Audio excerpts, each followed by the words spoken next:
ପିଲାମାନେ ଆମେ ବହୁତ ପରିଶ୍ରମ କରି ଏହି ପ୍ରଶ୍ନ ଉତ୍ତର ଗୁଡ଼ିକ ସିଲେକ୍ସନ୍ କରି ଏହି ଭିଡ଼ିଓଟି ପ୍ରସ୍ତୁତି କରିଛୁ, ଯାହାକି ତୁମ ଏହି ବାର୍ଷିକ ପରୀକ୍ଷାରେ ଆସିବାର 100% ଚାନ୍ସ ରହିଛି।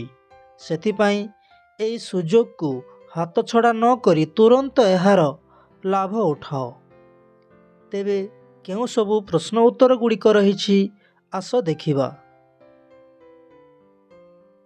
ପ୍ରଥମ ପ୍ରଶ୍ନ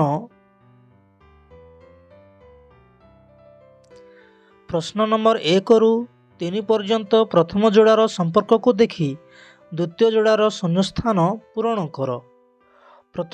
ପ୍ରଶ୍ନ ନମ୍ବର 1, ଏହାର ଉତ୍ତର ହେବ ଗାଜର ଭିଟାମିନ୍ ଏ, କଞ୍ଚା ଲଙ୍କା, ତାପରେ ଏଇଠି ହେବ ଭିଟାମିନ୍ ସି।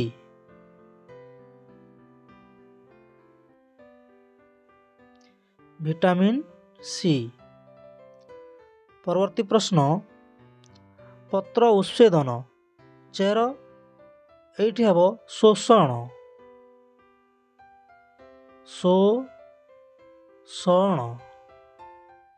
ପରବର୍ତ୍ତୀ ପ୍ରଶ୍ନ, ଧ୍ରୁବ ତାରା ଉତ୍ତର ଦିଗ, ସପ୍ତର୍ଷି ମଣ୍ଡଳ ଉତ୍ତର ଦିଗ, ଏଇଠି ହେବ ଉତ୍ତର ଦିଗ।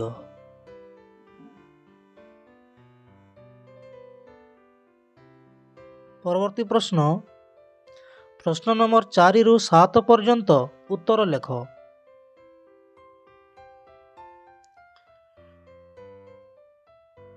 ଘରେ ବ୍ୟବହାର ହେଉଥିବା ଗୋଟିଏ ସଞ୍ଚୟକାରୀ କାଣ୍ଡର ନାମ ଲେଖ। ଏହାର ଉତ୍ତରରେ ଲେଖିବ ଆଳୁ।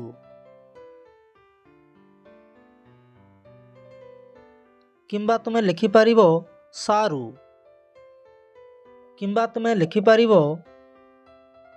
ପିଆଜ, କିମ୍ବା ତୁମେ ଲେଖିପାରିବ ଅଦା।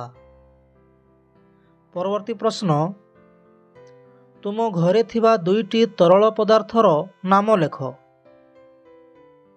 ଏହାର ଉତ୍ତରରେ ତୁମେ ଲେଖିବ ପାଣି, ଆଉ ଗୋଟେ ଲେଖିବ ତେଲ। ପରବର୍ତ୍ତୀ ପ୍ରଶ୍ନ, ଲଙ୍କା ଗଛକୁ ପତ୍ରମୋଡ଼ା ରୋଗ ନ ହେବା ପାଇଁ ତୁମେ କ'ଣ କରିବ? ଏହାର ସଠିକ୍ ଉତ୍ତରରେ ତୁମେ ଲେଖିବ ଲଙ୍କା ଗଛ ମୂଳରେ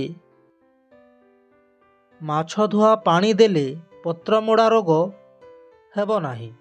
ଏଇଠି ଲେଖିବ ପିଲାମାନେ, ଆଉ ଥରେ କହିଦେଉଛି, ଲଙ୍କା ଗଛ ମୂଳରେ ମାଛ ଧୁଆ ପାଣି ଦେଲେ ପତ୍ରମୋଡ଼ା ରୋଗ ହେବ ନାହିଁ। ପରବର୍ତ୍ତୀ ପ୍ରଶ୍ନ,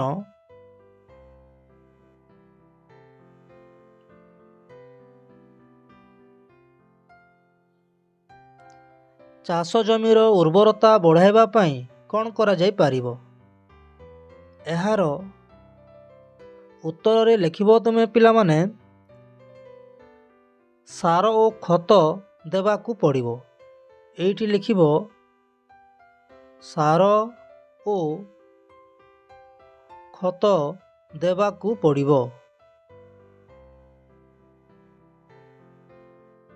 ପରବର୍ତ୍ତୀ ପ୍ରଶ୍ନ, 8 ନମ୍ବରରୁ 11 ନମ୍ବର ପର୍ଯ୍ୟନ୍ତ ପ୍ରଶ୍ନର ଉତ୍ତର 2ଟି ବାକ୍ୟରେ ଲେଖ।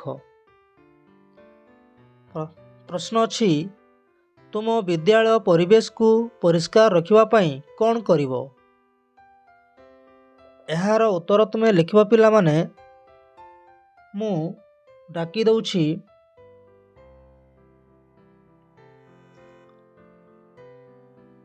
ପ୍ରତିଦିନ ଶ୍ରେଣୀଗୃହ ଓଳାଇ ପରିଷ୍କାର କରିବା। ପ୍ରଥମ ବାକ୍ୟରେ ଲେଖିବ, ଆଉ ଥରେ କହିଦେଉଛି, ପ୍ରତିଦିନ ଶ୍ରେଣୀଗୃହ ଓଳାଇ ପରିଷ୍କାର କରିବା। ଏବଂ ପରବର୍ତ୍ତୀ ବାକ୍ୟରେ ତୁମେ ଲେଖିବ ଡଷ୍ଟବିନ୍ର ବ୍ୟବହାର କରିବା। ଆଉ ଥରେ କହିଦେଉଛି, ଡଷ୍ଟବିନ୍ର ବ୍ୟବହାର କରିବା। ପରବର୍ତ୍ତୀ ପ୍ରଶ୍ନ, ଘରେ ମା ଜଳକୁ ପରିଷ୍କାର ରଖିବା ପାଇଁ, ଜଳକୁ ଜୀବାଣୁମୁକ୍ତ କରିବା ପାଇଁ କ'ଣ କରିଥାନ୍ତି? ଏହାର ଉତ୍ତରରେ ତୁମେ ଲେଖିବ ପିଲାମାନେ, ପ୍ରଥମ ବାକ୍ୟରେ ଲେଖିବ ପାଣିକୁ ଫୁଟାଇଥାନ୍ତି। ଆଉ ଥରେ କହିଦେଉଛି, ପ୍ରଥମ ବାକ୍ୟରେ ତୁମେ ଲେଖିବ ପାଣିକୁ ଫୁଟାଇଥାନ୍ତି। ତାପରେ ପରବର୍ତ୍ତୀ ବାକ୍ୟରେ ତୁମେ ଲେଖିବ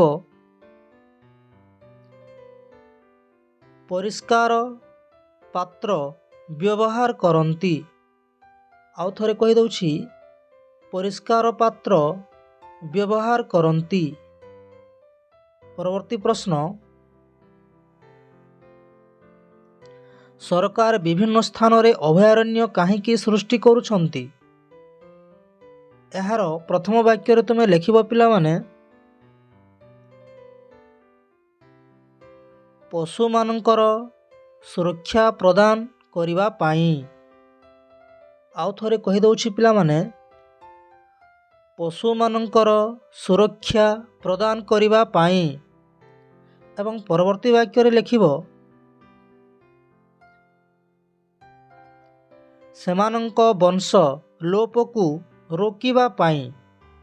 ଆଉ ଥରେ କହିଦେଉଛି ପିଲାମାନେ ସେମାନଙ୍କ ବଂଶ ଲୋପକୁ ରୋକିବା ପାଇଁ। ପରବର୍ତ୍ତୀ ପ୍ରଶ୍ନ, ପରିବେଶର ସଂରକ୍ଷଣ ନିମିତ୍ତ ସଚେତନତା ବୃଦ୍ଧି ପାଇଁ କ'ଣ କରାଯାଇପାରିବ? ଏହାର ପ୍ରଥମ ବାକ୍ୟରେ ତୁମେ ଲେଖିବ ପିଲାମାନେ ସଚେତନତା ର୍ୟାଲିରେ ଯୋଗ ଦେବା। ପ୍ରଥମ ବାକ୍ୟଟି ଲେଖିବ ପିଲାମାନେ, ଆଉ ଥରେ କହିଦେଉଛି ସଚେତନତା ର୍ୟାଲିରେ ଯୋଗ ଦେବା। ଏବଂ ପରବର୍ତ୍ତୀ ବାକ୍ୟରେ ଲେଖିବ ଗଛ ଲଗାଇବା ପାଇଁ ଆନନ୍ଦିତ ହେବା। ଆଉ ଥରେ କହୁଛି ପିଲାମାନେ ଗଛ ଲଗାଇବା ପାଇଁ ଆନନ୍ଦିତ ହେବା। ପରବର୍ତ୍ତୀ ପ୍ରଶ୍ନ,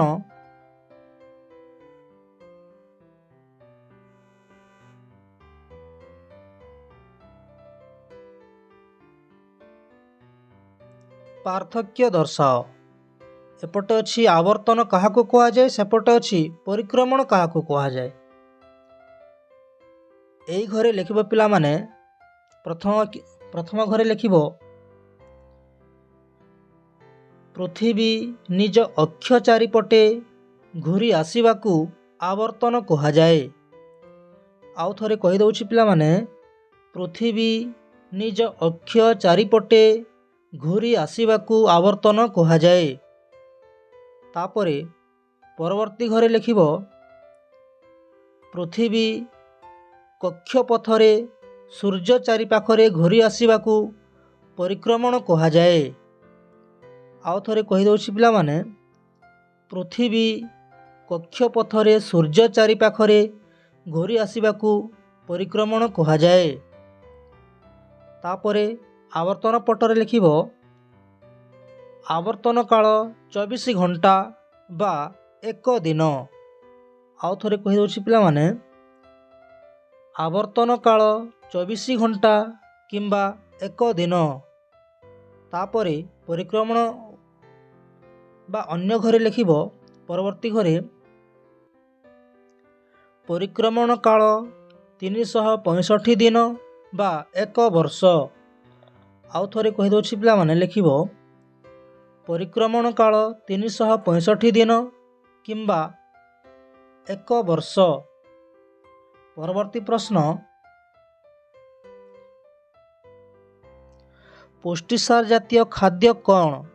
ତୁମ ବୟସର ପିଲାମାନଙ୍କୁ ଆବଶ୍ୟକ ପରିମାଣର ପୁଷ୍ଟିସାର ଜାତୀୟ ଖାଦ୍ୟ ଖାଇବା ପାଇଁ ଡାକ୍ତର କାହିଁକି କୁହନ୍ତି? ଏହାର ଉତ୍ତରରେ ତୁମେ ଲେଖିବ ପିଲାମାନେ, ମୁଁ ଡାକି ଦେଉଛି